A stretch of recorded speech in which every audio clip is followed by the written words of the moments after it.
A day in my life as a university lecturer dito sa Thailand. Today's Thursday, July 31, 2025. So alam niyo na guys, kapag Thursday, mayroon po akong klase, kaya napilitan po akong mag-leather shoes. Syempre, dapat karespe-respeto pa rin tayo kapag tayo ay nasa harapan ng mga estudyante. So far, sa dalawang meetings na na-meet ko ang mga estudyante, medyo nakabuild na ako ng rapport sa kanila. At syempre, naka-adjust na rin ako ng konti. Magdadalawang buwan na pala ako dito sa university and so far, ang saya. Sige nga, paano yung saya? Ayan, pakita mo nga.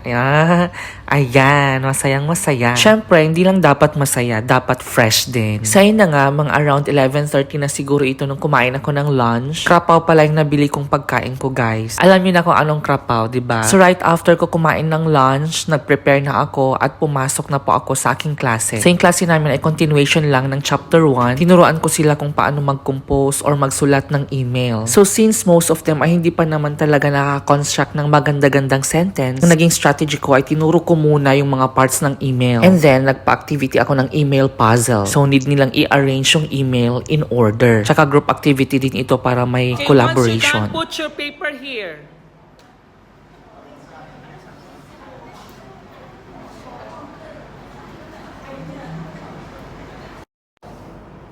So far, nag-enjoy naman sila. And right after ng activity, sinisingitan ko ng grammar para man lang ma-refresh yung mind nila.